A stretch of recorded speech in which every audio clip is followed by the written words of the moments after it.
Projetons-nous dans un futur tout proche et prenons par exemple cette réunion. Dans un service public de la Fédération Wallonie-Bruxelles, des employés discutent, ils ont un besoin informatique. Avec l'aide du business analyst de l'Ethnic, ces employés vont traduire ce besoin en fiche projet. Un ambassadeur de ce service public va alors rencontrer un ambassadeur de l'Ethnic. Appelons-les SPOC, comme Single Point of Contact ou Point de contact unique. Nous commençons par l'analyse des besoins du client. Analyser l'existant, trouver un langage commun, établir les liens avec les autres projets. Autant de prérogatives indispensables pour établir des bases saines. De cette première démarche, nos équipes vont affiner la fiche projet qui fixera le périmètre avec les délais, les coûts ou encore les ressources nécessaires. Cette fiche est alors envoyée à la banque gouvernementale. Après quelques formalités administratives, le client reçoit alors un budget et le projet est envoyé à l'équipe comptabilité de l'Ethnic.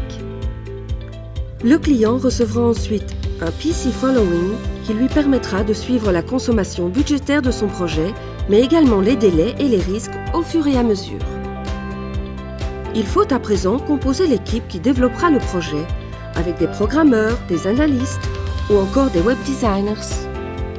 Si le projet exige des compétences particulières, le service ressources humaines effectuera une recherche dans la base de données des compétences. Au besoin, l'Ethnic procédera à de nouvelles embauches.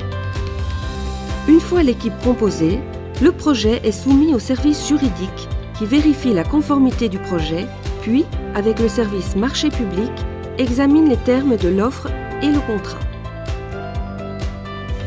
C'est le dernier feu vert pour notre projet. Les équipes peuvent commencer à travailler sur la méthodologie de développement. À l'Ethnic, nous respectons les bonnes pratiques d'ITIL et fonctionnons selon la méthode agile. Via leurs SPOC respectifs, l'Ethnic et son client restent en contact permanent durant la phase de développement. Cela évite les malentendus et accélère le processus. Après les phases test et de mise en acceptance, le projet peut être déployé chez le client. À la demande, l'Ethnic peut même organiser des formations pour faciliter la bonne utilisation de la nouvelle application. Elle peut aussi fournir du matériel comme des écrans, des ordinateurs ou des téléphones. À présent, cette application est officiellement en production. Les acteurs de chaque équipe vont à nouveau se réunir pour évaluer le produit et faire un rapport détaillé qui sera envoyé à la banque gouvernementale. Après toutes ces étapes, les relations entre l'Ethnic et son client ne s'arrêtent pas là. L'application est en maintenance.